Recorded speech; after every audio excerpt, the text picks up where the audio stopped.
Las páginas de los periódicos, los programas de televisión, hasta espacios como Nuestro Territorio Negro se ocupan de los sucesos, sobre todo de sucesos que figuran con grandes titulares en los medios de comunicación, ¿no? Crímenes mediáticos los llaman, Asunta Basterra, Marta del Castillo, José Bretón, no sé, y muchos otros. Pero hoy vamos a comprobar cómo a la policía en el fondo le da exactamente igual la repercusión que tenga un crimen a la hora de poner profesionalidad en su resolución.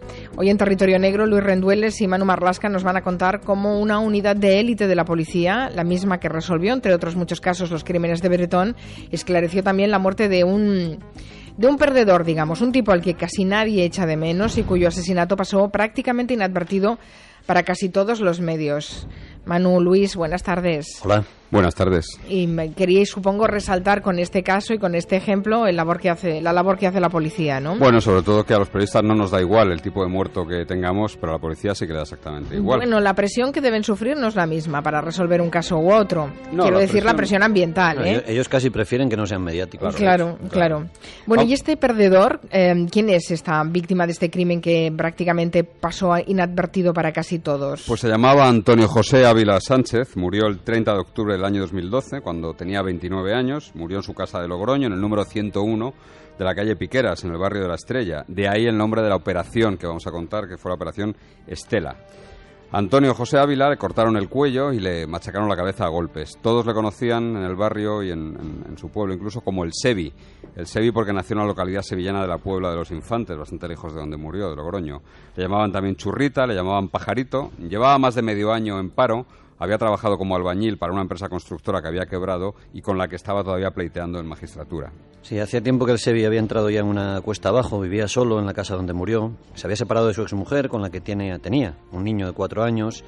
La exmujer le denunció por no pagar la pensión ni la parte de la hipoteca de la casa que compraron en su día y con la que se quedó la familia. El Sevi malvivía desde entonces recogiendo chatarra, cogiendo setas, vendimiando y sobre todo trapicheando con marihuana. Era todo un perdedor en los últimos tiempos. Bueno, tal y como lo habéis descrito, al parecer era una persona muy normal, con una vida muy normal, con una hipoteca, con una familia, con un hijo, con un trabajo, que todo se va al garete, que acaba pues en la sordidez de la delincuencia un poco de baja intensidad, sí, ¿no? Sí. Y que muere degollado en su casa. Sí. ¿Quién lo encontró? Porque si decís que vivía solo.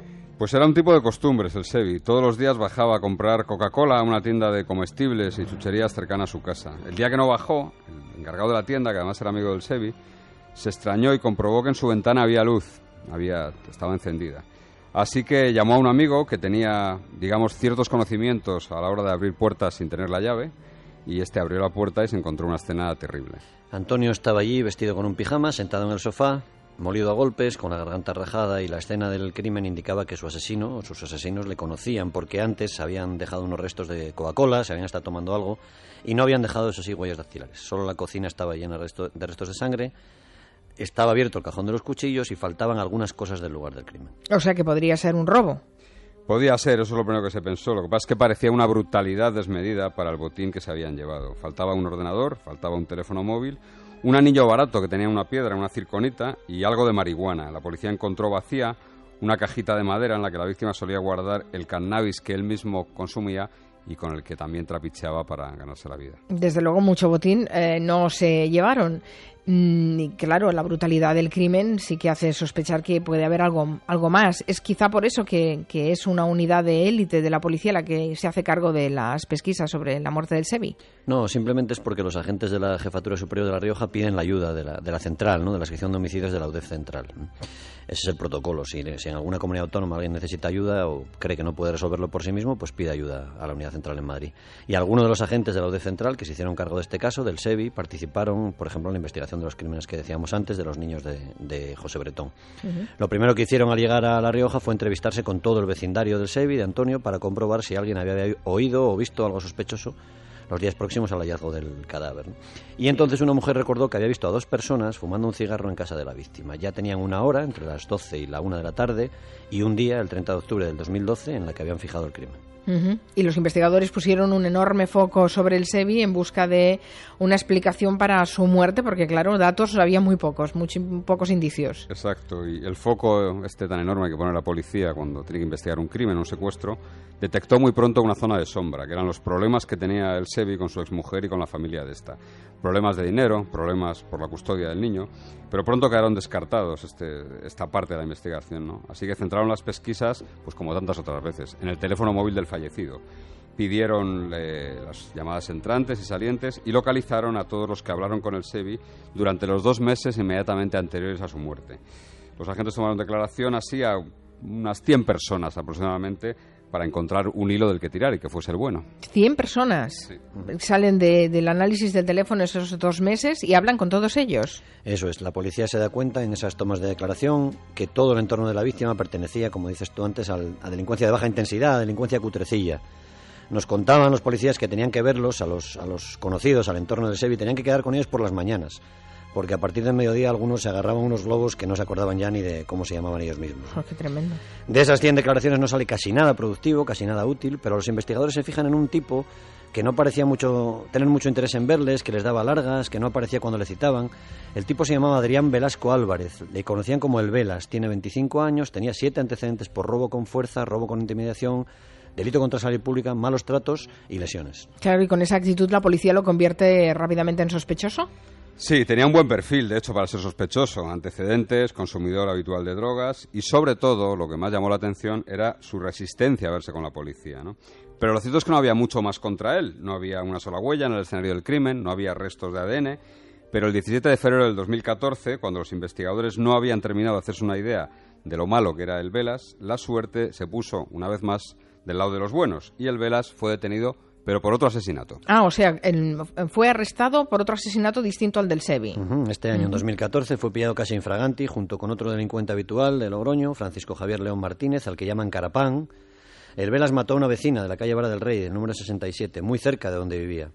María del Carmen Calderón, de 53 años, que lo conocía de vista, porque en ocasiones además él se ofrecía a ayudarla a subir la compra que hacía cada día. El Velas quiso robarla junto a su compinche y acabó machacándole el cráneo con una figurita. Fueron detenidos los dos, el Velas y Carapán, cuando huían a través de las terrazas del piso, con las manos enguantadas y parte del botín todavía encima. A los policías les sorprendió la crueldad de los dos criminales, que textualmente confesaron: no ha sido para tanto, no íbamos a matarla, solo queríamos robarla, pero luego nos iba a reconocer. No, pero es que lo que debieron robar no justificaba para nada que le destrozaran la cabeza, como habéis contado. Así que tenemos el crimen de esta pobre mujer, que sí que queda esclarecido, pero el del Sevi todavía está ahí. ¿Y qué relación hay o encuentran que puede haber entre uno y otro? Bueno, pues como casi siempre pasa en los casos donde hay dos detenidos por un crimen, Carapán y el Velas empiezan a echarse la culpa el uno al otro. Ninguno quiere reconocer ser el autor material de la muerte de María del Carmen. Así que el Velas, Adrián, toma la iniciativa y le dice a la policía que quiere hablar con los investigadores encargados del asesinato del Sevi, que quiere hablar con ellos. Y les ofrece un acuerdo. Contaría muchos detalles que él conoce a cambio de no comerse de que no le metan la muerte de la mujer de María del Carmen.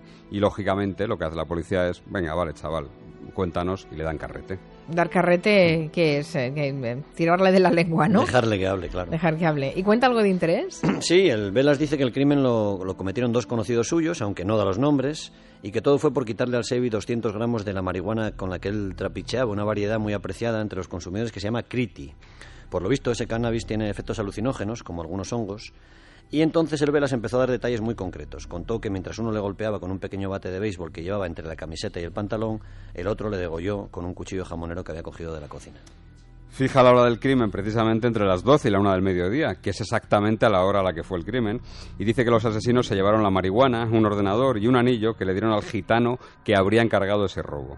Todos estos eran detalles que no habían aparecido en la prensa local, que fue la única que cubrió el crimen, y que solo podía conocer un testigo directo o un participante en el crimen, y esa es la idea por la que se inclinan los investigadores. Claro, si todos conocían esos detalles, no habían salido en ningún otro sitio, es porque él estaba ahí, porque estuvo en el escenario del crimen. Y este era el que daba largas a la policía, que no tenía mucho interés en verlos, cuando la policía había hecho ese rastreo de casi un centenar de personas a las que preguntaban. Uno de los autores entonces sería el Velas. ¿Y el otro?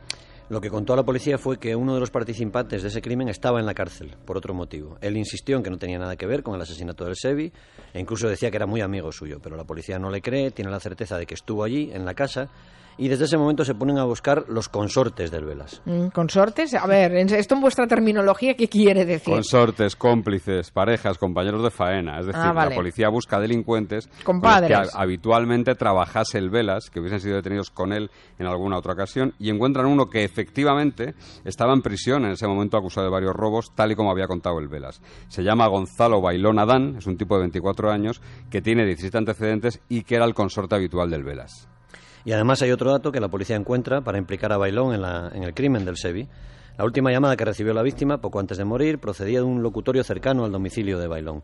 Los policías empiezan entonces a recabar testimonios del entorno del joven y descubren que es bastante bocazas, que es un incontinente verbal, sobre todo cuando está apuesto. O sea, que cuando está drogado el tío larga lo que no está escrito, vaya. Pues la policía encontró a varias personas que dijeron haber oído a Bailón hablar sobre el crimen, pero una, concretamente, dio todo tipo de detalles. Dijo que una noche, a finales del año 2012, es decir, un par de meses después del asesinato, Bailón, que estaba hasta las trancas, muy drogado, confesó haber participado en un crimen. Incluso retó a sus interlocutores. Les dijo, os puedo enseñar hasta las zapatillas manchadas de sangre. Oh, qué agradable. Con esa verborrea les contó a varios amiguetes más que había ido con el Velas a casa del Sevi para quitarle la marihuana, que él llevaba un pequeño bate de béisbol escondido entre el pantalón y la camiseta, lo que había contado su compadre, su consorte, y que mientras le golpeaba su cómplice le cortó el cuello. Incluso dijo que cuando vio salir la sangre se fue del lugar para buscar algunas cosas de la casa para robar. O sea que fueron los dos.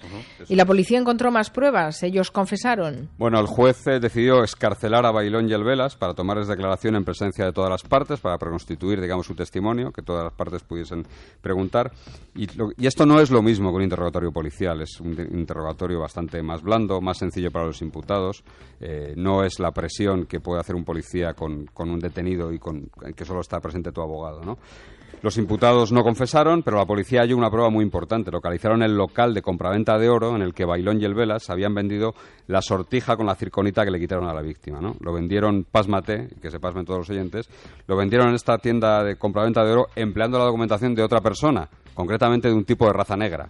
Y nadie les preguntó nada. O sea que van al compraventa de oro y dicen, mira, aquí tenemos esto y esta es nuestra documentación. Eso, sí, y es de un tipo negro y ellos no lo son. Negros, ni Bailón ni el Velas. Y nadie dice nada en la tienda del compraventa de oro. Bien, está bien. Bueno, no parece que tuviese mucho control en ese establecimiento, está claro. Todos los protagonistas de esta historia tienen algo en común, ¿no? Son, como decíais al principio, pues perdedores. Sí. Gente que malvive, gente que sobrevive, gente que está en el límite. Sí, que en algún momento perdieron pie, ¿no? Como Sí. decía Vargas Llosa, cuando se jodió el Perú, ¿no? Sí. En algún momento se les complicó la vida. El Sevi, la víctima, tenía 3 hermanos a los que apenas ya veía. Los padres, que tienen graves problemas de salud, viven en la Puebla de los Infantes y tampoco se hablaban ya con él. Gonzalo Bailón, uno de los asesinos, a sus 24 años, vivía con sus padres y un hermano. Es un policonsumidor de drogas con un historial delictivo muy, muy largo. Y el Velas vivía con una novia agarofóbica en una casa llena de excrementos de animales y de ratas. De hecho, ¿Qué? uno de estas ratas, sí, mordió a una policía, a un agente de policía durante el registro de su casa. Todos eran perdedores, todos procedían de ambientes que muy pocas veces nos interesan a los periodistas, pero eso a la policía, como decíamos al principio, a los agentes de la UDEF Central, les da bastante igual, ¿no? De hecho, a la víctima prácticamente nadie la ha echado de menos en este tiempo. Su exmujer, eso sí, fue la que le hizo un último favor después de muerto. Reconoció esa sortija de circonita que se llevaron sus asesinos como un regalo que ella misma le había hecho. Qué historia tan terrible, ¿no? Y como estas debe haber un montón. Sí, unas cuantas, sí. Hay Unas unas cuantas, cuantas, sí. sí, lo que Que pasa no es que salen en los periódicos, nos que pasan no ocupan inadvertidas. grandes titulares, pero que la policía se enfrenta con ellas continuamente, ¿no? Y bueno, y con esos personajes que rodean a estos sucesos y que, bueno, pues perdieron pie, ¿no? Una expresión que me ha parecido muy descriptiva, que perdieron pie. Nos alegra saber que el Sevi, al menos su muerte, no ha pasado desapercibida para la policía y han encontrado a quien pague por ella. Muchas gracias, Manu Adiós. Marlasca, Luis Hasta luego. Rendueles. Adiós. En Onda Cero, Julia en la Onda. Con Mari Carmen Juan.